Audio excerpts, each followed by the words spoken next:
¿Lo has escuchado? Bueno, ya estamos. Bueno, pues ya estamos en directo, Begoña. Vale, muy bien. Oye, pues gracias por estar conmigo un ratín y nada, vamos a hablar un poco, vamos a presentarnos, ¿no? A la gente que no te pueda conocer, etcétera. Begoña Girbau, eres doctora en medicina, Sí, eres sí, máster en bioética, eres así es. anestesista, y Ujú. eres parte del comité deontológico del Colegio de Médicos de Vizcaya, ¿no? Sí, llamamos comisión de deontología. Vale, comisión de deontología y tal, estupendo. Entonces, has escrito hace 10 días, una cosa así, ¿puede ser? Has escrito una carta Sí. abierta Ujú, en la cual hablas sobre la eutanasia y que ujú. paradójicamente, o podemos decir, ¿no?, de forma un poco sorpresiva, es muy curioso porque te remontas, no digamos a unos estudios de hace un año o unos meses, sino que te remontas hasta ni más ni menos que San Agustín, ¿no? Sí, Y utilizas a San Agustín para hablar de la eutanasia. Entonces, ¿cómo sale eso? ¿Dónde surge? ¿Y qué nos puede enseñar algo de San Agustín a nosotros hoy? pues sí, la idea de hacer referencia a San Agustín es porque en su día, cuando leí ese capítulo de ese libro de San Agustín, lo que me llamó la atención es que una persona que nos lleva tantos siglos de historia me estuviera hablando tan directamente de un problema actual. Y es que realmente hoy se presenta la eutanasia como progreso, como muy novedoso, esta ley de eutanasia, y realmente no es nada novedoso. Es un problema que acompaña al hombre desde que el hombre es hombre. Entonces, por eso la intencionalidad o sea, de este escrito, de referirme a San Agustín, es como un poco para reforzar que la eutanasia no es algo nuevo, es un problema que lleva acompañando la historia del hombre, porque el sufrimiento va unido a la historia del hombre Sí, y ¿no? no es Algo como nuevo. que anida en el fondo de nuestro corazón, el temor, el miedo, el sufrimiento, que son temazos, ¿no?, Sí, del hombre, ¿no? Bueno, tú, claro, eres médico. sí, Entonces te dedicas, entiendo, te dedicas a curar los cuerpos, a aliviar el dolor. eso es, sí, porque encima los anestesistas nos dedicamos a aliviar el dolor en gran parte de nuestro trabajo, sí. Sí, cuando la gente, claro, entonces tú sabes, tú eres una profesional del dolor. Sí, sí, sí. Si podrías hacer un ranking, o sea, un porcentaje, mejor dicho, de cuántos dolores somos capaces de evitar ahora con la medicina. O sea, el 90%, el 80%, el 99%. ¿Cuánto de A ver, sufrimiento físico? en porcentajes es difícil de hablar, pero lo que sí podemos decir en la medicina es que el dolor físico lo podemos quitar.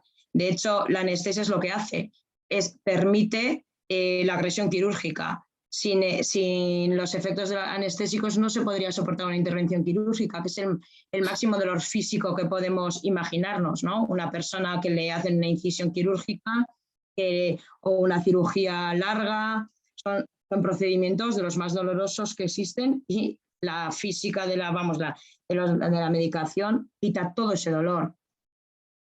Entonces, ese dolor físico es fácil de quitar. El que no es fácil de quitar es ya el dolor, o sea, el sufrimiento que acompaña al dolor.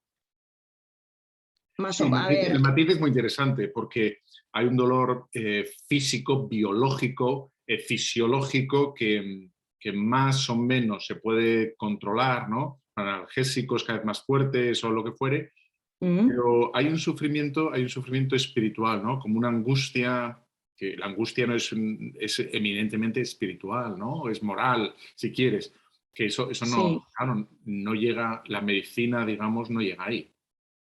Claro, bueno, la medicina en parte sí que llega a ese dolor, porque la medicina sabe que vale, el dolor de un paciente anestesiado es a base de una disminución del nivel de conciencia, ¿vale? Disminuyes el nivel de conciencia y quitas todo sufrimiento, tanto dolor, ansiedad, fatiga, eso.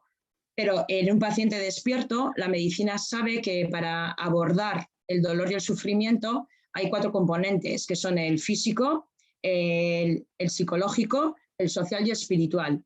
Si no se abordan los 4 componentes, es difícil manejar íntegramente el dolor. Ajá. Entonces, por ejemplo, una persona que ha dormido mal por la noche, bueno, una persona enferma, con dolores, que no ha conseguido conciliar el sueño por la noche, durante el día va a tener más dolor. Si tú consigues que esa persona duerma bien, durante el día va a tener más dolor. Menos. Es decir, sí, o sea, el manejo del dolor es complejo, no es solamente tengo dolor, pongo morfina. No, a lo mejor si consigues que esa persona descanse por la noche, disminuyes el dolor durante el día y le cambia la calidad de vida. Por ejemplo, es un ejemplo así como sencillo. No, pues está muy bien, efectivamente. No es, bueno, se compleja, ¿no? Tiene muchas variables, el social, el espiritual, ¿no? El psicológico Sí. también, ¿no? Ya. Y con la ley en la mano, ¿no? Tal y como se nos brinda ahora, ¿no? Esa especie como de autonomía absoluta de la persona, por la cual quiénes somos nosotros, quién eres tú, quién soy yo, ¿no? Para decir a Sí. alguien, no puedes, ¿no? Cortar con tu vida, no puedes. ¿Qué argumento esgrimirías para decir a una persona con uso de razón, con el pleno desarrollo de sus facultades, decir, quiero desaparecer? ¿Quiénes somos nosotros para decir, es inmoral, es ilegal, no debes, etcétera, etcétera? Yo, o sea, ante una primera petición de eutanasia, a ver, la autonomía es totalmente lícita. Es decir, yo creo que el médico en su relación con el paciente no tiene que proyectarse en el paciente ni querer que el paciente haga lo que tus intereses o tus proyectos de vida, ¿vale? Eso es Conciencia por su... un lado. Sí. Entonces, la autonomía del paciente hay que respetarla, como respetas pues otras circunstancias de los pacientes, porque al final la persona que sufre es la protagonista de su sufrimiento y solamente ella, esa persona, sabe cuánto dolor tiene, cuánto sufrimiento tiene. Y entonces, yo creo que el médico lo que tiene que hacer es acompañar ese sufrimiento respetando la autonomía. Entonces, ante una petición de eutanasia, lo primero que el médico entiende es que esa persona está sufriendo mucho. Entonces, el primer paso es saber por qué, indagar las causas. Detrás de una petición de eutanasia te está diciendo el paciente, no puedo más con ese sufrimiento. Entonces, claro, pues es normal. ¿Cuántas veces nosotros en el día a día le dices, o sea, y es que yo, o sea, preferiría estar muerta que esto? Son mensajes que lanzas al aire para que alguien te ayude. Entonces, el médico, ante una primera petición de eutanasia, lo que debe hacer es eso, indagar qué hay detrás. Uh-huh. Y bueno, pero entonces, por eso, porque esa persona es autónoma y ella es la que mejor nos va a decir. Y entonces, bueno, pues hay herramientas para manejar eso. Y bueno, o sea, y lo máximo que te puede ocurrir es que, habiendo manejado todas las herramientas de alto nivel que tiene hoy en día la ciencia, la medicina y las artes humanísticas, pues sí, puede ocurrir que haya casos excepcionales en el que el paciente quiera morir. O sea, Pero quiera morir. entonces, ante la petición de legalizar, porque es lo que se ha hecho, ¿no? No se ha despenalizado, que el matiz es grande, ¿no? Porque Sí. despenalizar quiere decir que, bueno, en unas circunstancias extremas que no están contempladas, etcétera, etcétera, bueno, pues sería, digamos, el mundo civil callaría y no buscaría más allá, pero el decir que es un derecho os implica directamente a vosotros porque tenéis la Sí. obligación de ejercer ese derecho, ¿no? Del paciente. Esa prestación que lo llaman ahora, Sí, sí. ¿no? Entonces, si una persona es realmente autónoma, como has dicho tú, y por lo tanto puede ejercer ese derecho, ¿por qué le vamos a negar ese derecho? Claro, la razón de por qué, en mi caso personal, ante una petición ya, vamos, inequívoca de eutanasia, pues yo me desmarcaría de esa atención, porque mi conciencia no permite realizar la eutanasia. La razón final no es científica, porque la ciencia no es la que tiene respuestas a esos grandes interrogantes de la vida. La respuesta es más allá. O sea, la respuesta a que mi conciencia no permite aplicar la eutanasia no es ciencia, sino que es concepción, o sea, de la persona, de la vida. Yo creo que la vida, el dueño de la vida es Dios, no somos nosotros, o sea, nosotros somos administradores de la vida, y entonces no, creo que entras en un terreno sagrado, que es la vida del paciente, en la que no hay que dominarla, no, o sea, sino que hay que respetarla y bueno, pues no me creo dueña de la vida para ejecutar una sentencia como esa, como acabar con la vida de una persona. Entonces, en ese caso, como ahora la ley lo pone como una obligación, pues tendríamos que, los que no queremos hacer ese tipo de actos, es pues ajustarnos o reclamar la objeción de conciencia. Aquí, claro, yo te entiendo perfectamente. Yo soy sacerdote, yo creo en que la vida es sagrada, ¿no? Que es inviolable, es intocable, etcétera, etcétera. Y la persona que pueda entender que su vida no merece la pena, yo soy de los que opinan que efectivamente no le vas a obligar, no puedes, pero sí que hay que rescatarla de ese dolor, de ese sufrimiento, de cualquier modo, ¿no? Hay no sé, hay un testimonio en internet que es durísimo, durísimo. Entonces habla creo que es en Holanda, que llevan desde el 2002, ¿no? Legalizado y ya tienen experiencia, de tal manera que al estar legalizado, claro, ya tienen obligación de prestar ese servicio. Digamos, el médico de cabecera, el médico de familia. Entonces cuenta en este documental cómo su madre, que estaba pasando por una depresión severa, ¿no? Y toda la familia le estaba intentando sacar, ¿no? de la depresión, ayudándola, acompañándola, motivándola con las pastillas, con el acompañamiento, con mil tipos de detalles que hay que hacer, ¿no? Padre e hijos, ¿no? Y un día normal, un día cualquiera, sin signos de nada, la madre no volvió a comer. No volvió a comer, no a comer. ¿Qué pasó? Empiezan a buscar y había ido unos días antes al médico de cabecera, había solicitado la eutanasia sin decir nada en casa, lógico, porque estás en un hoyo, ¿no? Y pensando que se iba a liberar y que iba a liberar a la familia, ¿no? Y entonces, Sí. claro, efectivamente el médico pues presta ese servicio, ese derecho, claro, con una especie como o sea, ata a la familia o es que ningunea a la familia de poder ayudar a un pariente. Ya no estoy hablando del vecino, no estoy hablando de un amigo o de un ajeno que no conoces, ¿no? Y que le estás intentando imponer tus criterios, sino a un familiar. Es terrible, ¿no? Sí, pero ese médico era asistencia personalizada con esa paciente, ¿no tenía relación con la familia? Parece ser que no. Parece ser que no. Porque Si es que si llevas hasta el último extremo la autonomía de la persona, no hay por qué. De hecho, nuestra ley actual no entiende que tengas que informar a ningún familiar. Lo único que entiende es que tú 15 días antes lo dejes por escrito 2 veces, ¿no? sí, No hay sí, más. sí, así es. No tengo que comunicarlo a mi obispo, por ejemplo. Claro, pero por una parte va la ley que es paralela y ajena a las leyes de la medicina, porque la ley se ha hecho fuera vamos, no se ha contado con los especialistas en atención a la muerte, ni con el Comité de Bioética, que es el asesor del gobierno, ni nada de eso. Entonces, o sea, la ley va como aparte.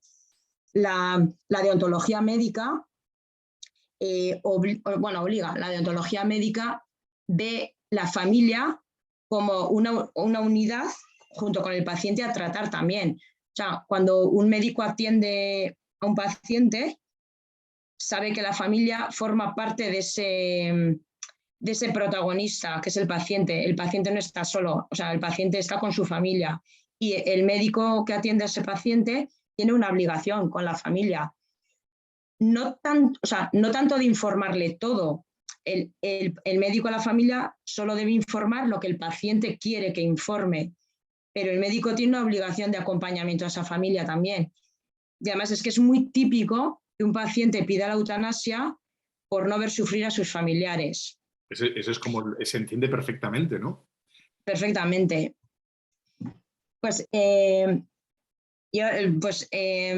ejemplos de estos hay muchos. El doctor Jacinto Bátiz, que es especialista en cuidados paliativos, siempre cuenta también, o sea, un paciente que solicita eutanasia porque está causando mucho sufrimiento, o él cree que está causando mucho sufrimiento a sus hijos, porque les está impidiendo carga, a sus hijos. No solo un sufrimiento, una carga, ¿no? Están demasiado pendientes de mí. O sea, yo no quiero ser una carga, es una cosa claro, tan...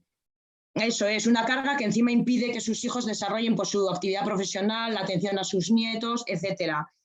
Y como el médico, hablando tanto con el paciente como con la familia, si es que el paciente y los familiares, cada uno tenía su agobio y cómo después, hablando y aunando al paciente junto con la familia, el paciente retira la petición de eutanasia. O sea, al final es normal. Entonces, el médico, la autonomía llevada al extremo no deja de ser otro extremo más, porque en esta vida no estamos solos y aislados. La medicina contempla a la familia como parte de la unidad del tratamiento, ¿eh? La contempla así. Sí, eso bueno, no lo sé, quizá es solo en España, porque quizá en países más individualistas que no tiene tanta carga, tanta fuerza la familia, bueno, no lo sé, pero vamos, esto lo decía ahí. Hay en el tema, esto que has dicho, ¿no? De hablar, de intentar como sacar del aislamiento a la persona que sufre, porque el sufrimiento, si algo tiene, es que lo sufre uno mismo, ¿no? Entonces, o sea, como que socapa bueno, que, en fin, ¿no? Que es capaz de erosionar y de echar por tierra muchos valores o de erosionar muchos valores que uno pensaba seguros, porque el dolor constante es una cosa, en fin, muy dura, ¿no? Entonces, el conseguir conectar a las personas y como que nos saquen del aislamiento, ¿no? del sufrimiento, es súper importante.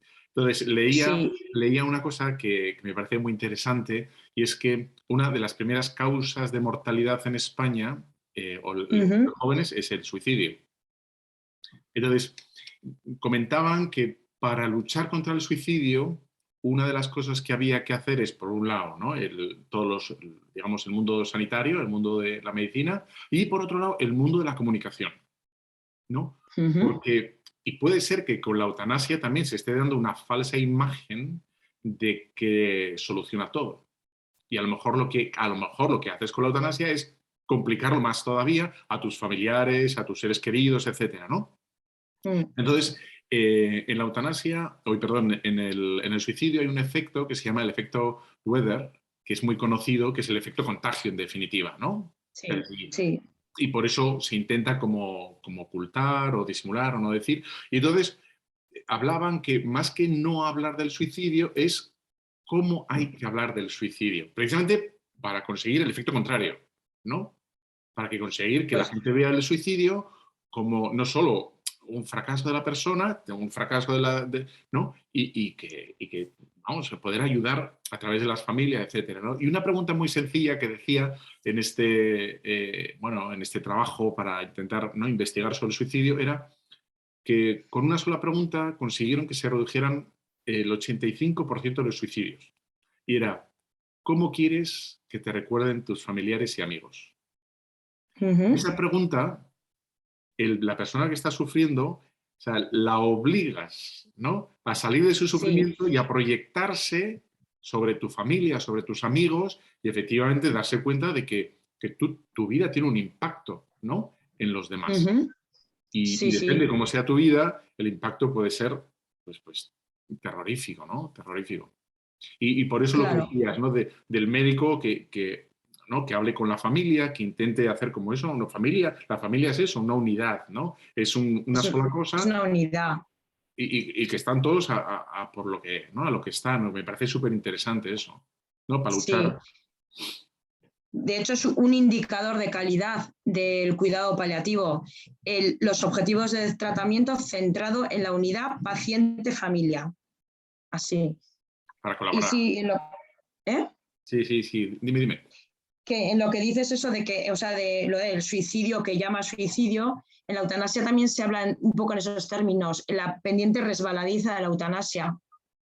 Y en esa pendiente resbaladiza, una de las cosas que se habla de esa pendiente resbaladiza es que la eutanasia lo que hace es confunde a la sociedad, porque nos transmite la idea de que es una forma de morir bien, o sea, que el sufrimiento, la solución es la eutanasia. Y entonces la sociedad se empieza a confundir y la sociedad lo que se pierde es que lo que mejora la forma de morir, por ejemplo, son unos buenos cuidados paliativos aplicados, pero bien aplicados. Entonces, si la sociedad pone el foco en la eutanasia, deja de lado el cuidado paliativo. O sea, yo creo que, por ejemplo, en España hay mucho desconocimiento y mucha ignorancia de lo que es un cuidado paliativo aplicado con calidad. Y está clarísimo que un paciente bien llevado en una unidad de cuidados paliativos disminuye mucho las probabilidades de la petición de eutanasia. Y además es que en España todo el mundo no tiene acceso al cuidado paliativo. Y es una de las consecuencias de la eutanasia, del drama de la eutanasia, que confunda a la sociedad, o que personas, por ejemplo, también, otra de las consecuencias de la eutanasia es que personas que no quieren eutanasia, por miedo a la eutanasia, callen, no digan que sufren y están sufriendo. Y no se le aplican analgésicos, no se le aplica manejo sintomático. Quizá todavía aquí no está pasando, pero puede ser porque en Bélgica hay muchos pacientes, bueno, se sabe, ¿no?, que el 4% de los muertos en Bélgica son por eutanasia. Eso da una sensación de inseguridad a los mayores, a los enfermos, que lo que hacen es buscar, ¿no?, la asistente sanitaria fuera, porque dices, claro, no me fío de mi médico, ¿no? Eso es. Y eso nos lleva a lo contrario, hacer que la gente muera mal. O sea, muera con dolor, con fatiga, con disnea, con sufrimiento, con vacíos en su vida sin solucionar. O sea, un montón de cosas de esas. Yo no sé si conoces el caso de Jordi Sabate, que sufre ELA. Bueno, está en Twitter y tiene muchísimos seguidores, ¿no? Entonces, esta semana ha tuiteado, ¿no?, que ha pedido ayuda al médico porque ya está en una situación muy dura, etcétera, de mucha dependencia, etcétera, etcétera. Y el médico le ha dicho que por qué no solicita la eutanasia. Entonces, el tuit era de una indignación y pero es que, ¿cómo se atreve a decirme el médico a mí lo que tengo que hacer con mi vida, ¿no?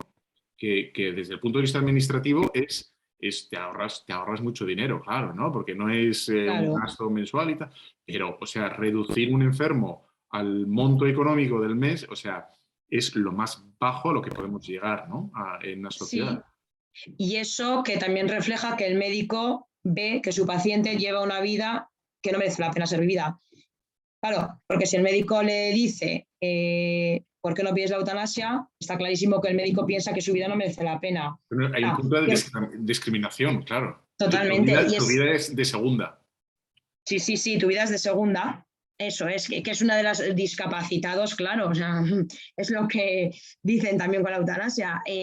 Bueno, vamos a ver, es que nuestras discapacidades somos pacientes de segunda o personas de segunda, que nuestra vida no merece la pena ser vivida. Claro, es la segunda parte. ¿Y quién va a ser el guapo que diga a partir de ahora qué vidas son dignas de ser vividas y cuáles no, ¿no? Pues será la sociedad, o serán los medios de comunicación, o no sé quién va a ser, porque es durísimo, ¿no? Eso es muy duro eso, sí.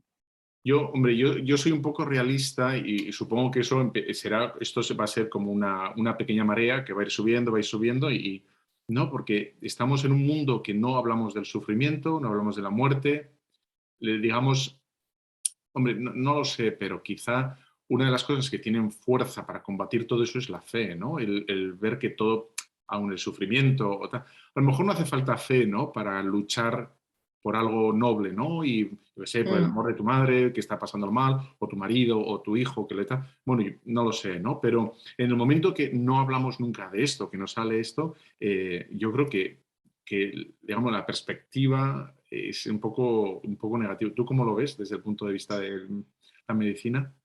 Que sí, que todos los pacientes, todas las personas tenemos la dimensión espiritual, unos manifestados de una manera religiosa concreta, pues el que tiene una fe concreta, pues es como, tiene como unas respuestas más definidas, pero todo el mundo tiene una dimensión espiritual. Entonces, ante un sufrimiento, el médico sí que debe explorar esas necesidades espirituales del paciente, porque por ahí puede entrar una estrategia de alivio del sufrimiento.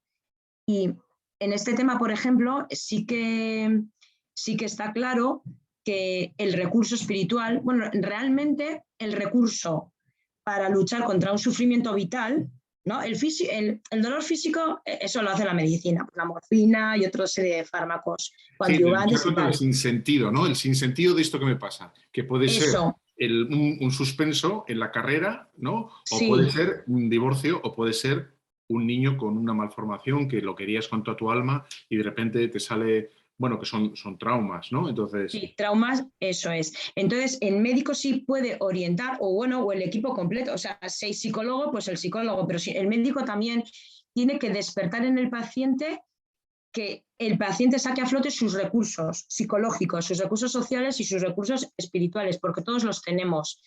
Entonces, eso, pues esa pregunta que has comentado antes, que les hacían a las personas esas que se querían suicidar y que disminuía el índice de suicidios, pues a los pacientes igual, si tú le sacas al paciente a ver qué es importante en tu vida para ti, el paciente ya empieza a pensar y hace aflorar recursos que solo él conoce, porque tanto el psicólogo como el médico no conoce qué recursos tiene ese paciente, porque no es esa persona.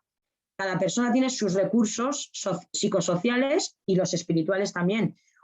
Claro, es verdad que el que tiene una fe concreta, pues lo tiene más fácil en el sentido porque estás mucho más acompañado. Puedes ser acompañado de tu familia que tiene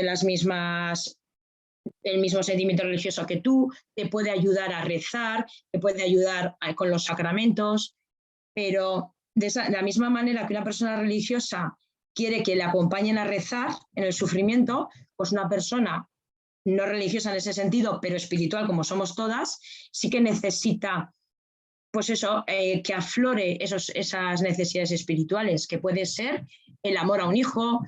los valores, ¿no? De la Sí, justicia, del sentido de un trabajo o que va a dar fruto. O me estaba acordando ahora cuando hablabas de, supongo, has leído Cuando el mundo gira enamorado de Víctor Frank.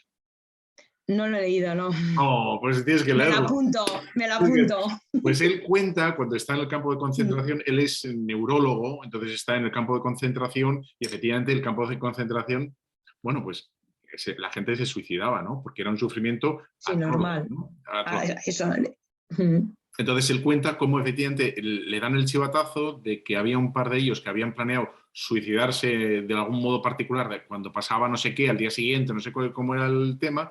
Entonces lo que hace Víctor Frank eh, es efectivamente intentar cogerlos por banda, tener una conversación a solas con ellos y detectar de su mundo interior sus amores, ¿no? Entonces les pregunta si están casados, si no están casados, cuáles son su hobby, a qué se dedicaba en la vida, ¿no? Entonces uno dice que efectivamente que está casado, pero no sabía si su mujer estaba viva o no. Entonces, tocando esas teclas, decir, mira, tu mujer te puede estar esperando, ¿no? O uno creo Sí. que tenía un hobby, pues no sé si era al piano o tal, ¿no? Y dices, bueno, pues a lo mejor cuando salgas de aquí vas a escribir tu obra de arte, tal. Bueno, y estimulando eso, que no es eminentemente, Sí. digamos, católico o judío, sino efectivamente, ¿no? Unos valores que nos trascienden, bueno, pues ninguno de los dos se suicidó, ¿no? Lo cuento. Claro, es que en el fondo recupera su biografía que está rota, ¿no? Y a veces eso es, claro, te da como, ¿no? Una pregunta, es como un detonante para esa ruptura de tu biografía, empezar a juntarla un poco, ¿no? Entonces, si te despiertan eso, tú, ¿qué ha sido lo más importante que has hecho en tu vida? O claro, eso, te despiertan esos recursos y claro, y das una unidad a tu biografía, a esa ruptura que te ha producido la enfermedad o que te ha producido, claro, un campo de concentración, es una ruptura total, es un sufrimiento insoportable, sí. Sí, porque, o sea, creo que tú tienes estudios, ¿no? Sobre lo que aporta la fe, ¿no? Esto Sí, a los enfermos, ¿no? sí, La sí, fe en efectivamente. el sentido, no digamos católico, sino la fe en el amplio sentido de la creencia en una divinidad o en algo superior, ¿no? No tiene por qué ser el Dios judío-cristiano, sino, en fin. Eso es. Sí, sí, claro, como parte o sea, la bioética, ¿no? Bueno, o un enfoque humano de la medicina, que es lo que al final de lo que se trata, es que viene eso por la dimensión espiritual, también es un componente más, y es que está clarísimo que la dimensión espiritual influye en la evolución de las enfermedades, en el afrontamiento, en quitar sufrimiento. Sí, sí, y además sí que, vamos, que está, cuando hay un sufrimiento espiritual que no está solucionado, provoca un dolor físico. Por ejemplo, pues de la misma manera que he puesto el ejemplo antes, que una noche sin dormir aumenta el dolor durante el día, un problema espiritual de fondo no resuelto es que no te quita el dolor. Un problema de Manifiesta el dolor. ¿no? Alguien que esté arrastrando algo de conciencia no solucionado. De culpa, eso es, de conciencia o de culpa, por ejemplo. Es que al final la carga a la familia, por ejemplo, a veces es un sentimiento de culpa, es una dimensión espiritual de las personas, el sentimiento de culpa. Y entonces cuando quitas esa culpa, es que el paciente se puede relajar, entonces manejas mejor el dolor. Es que somos una unidad, o sea, y en medicina se ve claramente.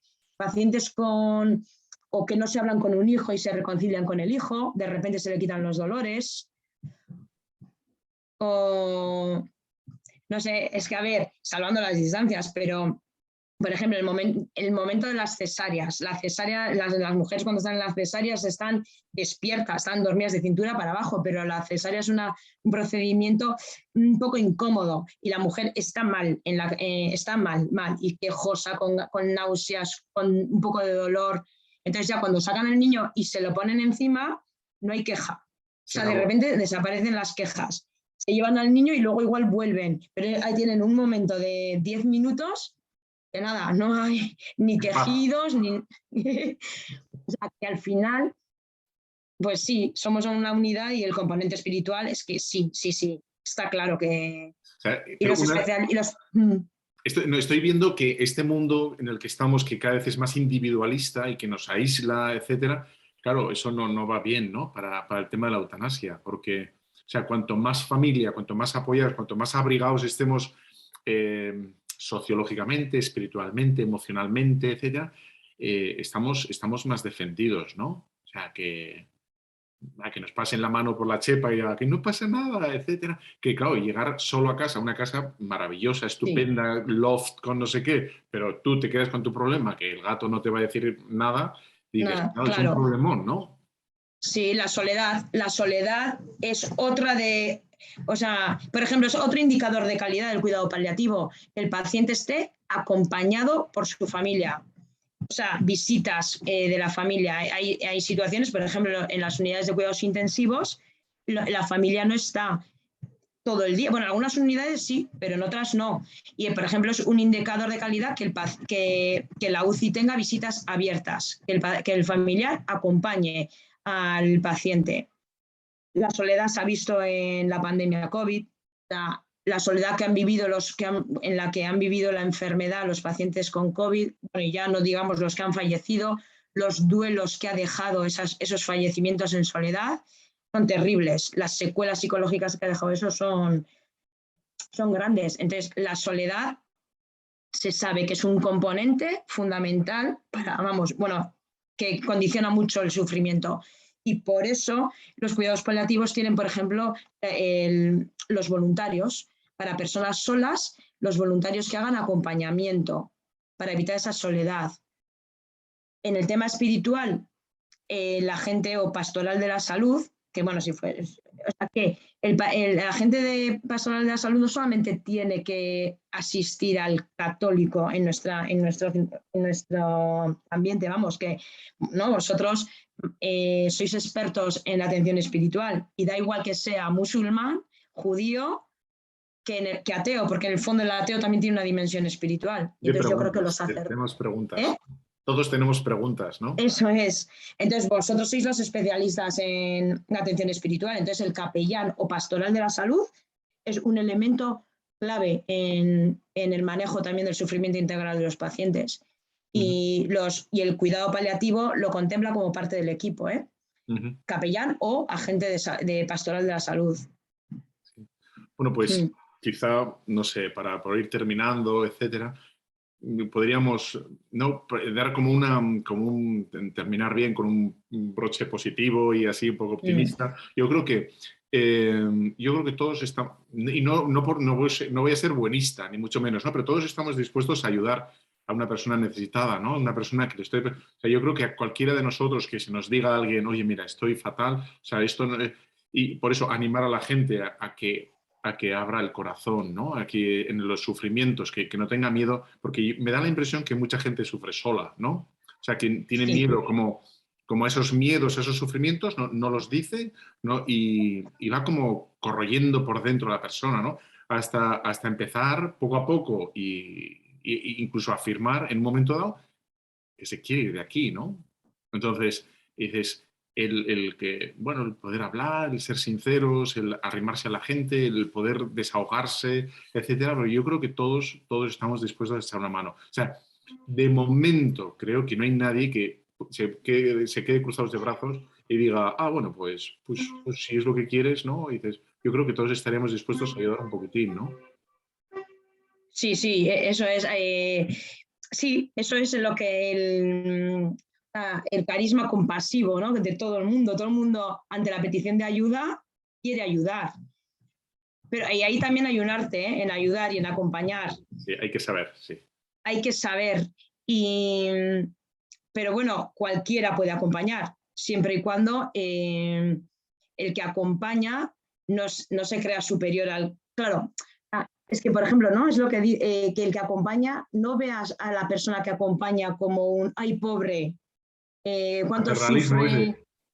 ese. El paternalismo. Eso. O sea, el que acompaña, a ver, ¿no? O sea, por ejemplo, es que no sé cómo decirlo, pero...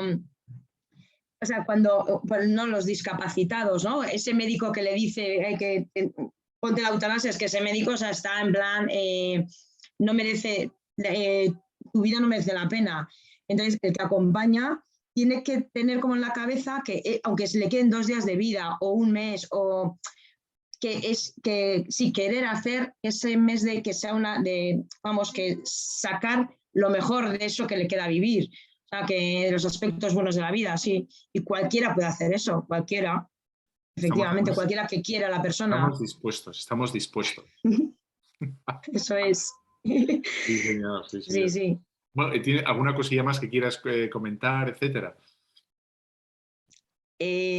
Bueno, a ver, o sea, la verdad es que han salido bastantes cosas de la eutanasia, pero a mí lo que más pena me da de este tema de la ley de la eutanasia es que, bueno, me parece un drama en general, pero es que me da mucha pena también las personas que por miedo a la eutanasia no van a querer expresar su sufrimiento o sea, es que la segunda cara de la ley de la eutanasia es que a mí me parece que va a haber gente que va a morir con sufrimiento evitable. O sea, el sufrimiento evitable que no se va a evitar. Ese también me da mucha pena. Ya. ¿Y eso podrías aclarar un poquito más? Eso del sufrimiento evitable, porque no van a explicarlo por miedo. Claro, por miedo. En ese sufrimiento evitable veo 2 aspectos. El de la sociedad, que por miedo igual no pide manejo sintomático, pero también a nivel profesional. A ver, en España hay un déficit de formación en cuidados paliativos. En las facultades de medicina no se enseñan los... Bueno, ahora igual empieza. El título no existe, ¿no? No, en España no existe especialidad de cuidados paliativos, no. Ajá. Y ni siquiera en las facultades de medicina se enseña como se debería enseñar. Por ejemplo, cuando yo estudié la carrera, no estudié nada de cuidados paliativos. Yo me he formado en paliativos después.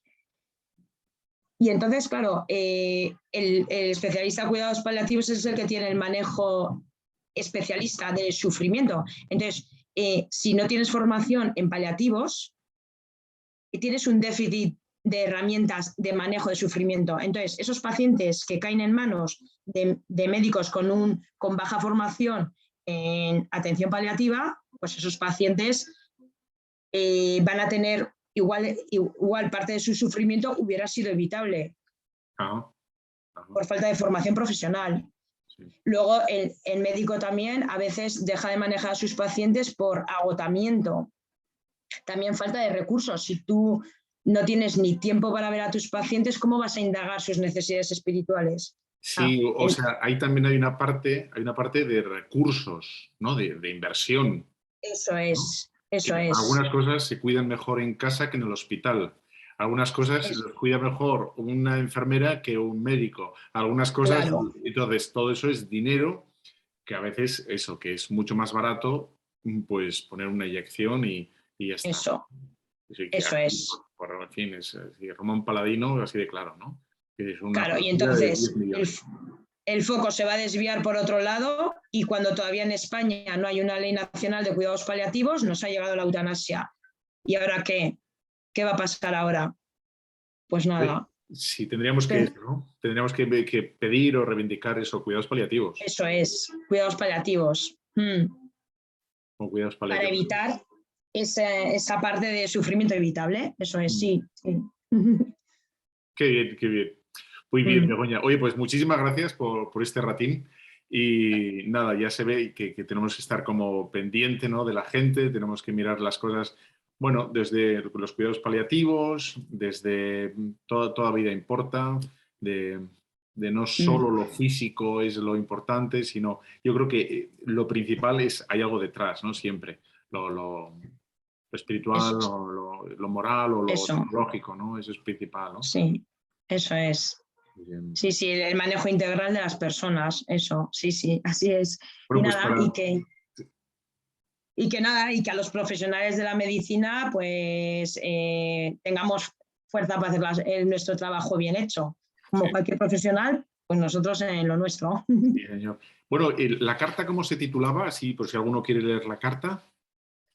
Reflexiones sobre la eutanasia. Begoña Girbao. Hay Google y ahí sales. Claro, mira, en el buscador Google no lo... La verdad es que no me he metido en Google a ver si salgo directamente. Está Seguramente ahí saldrá, ¿no? Google lo sabe todo. Sí, sí, sí, Google lo encuentra todo. Es a través de la plataforma Red de Bioética. Pero bueno, sí, Begoña Girbau sale, vamos, en Google, sí, sí. Muy bien, muy bien. Begoña, muchísimas gracias. A ti, a ti. Muy bien, un fuerte Muchas abrazo. Buenas gracias. noches. Adiós. Cuídate. Lo mismo.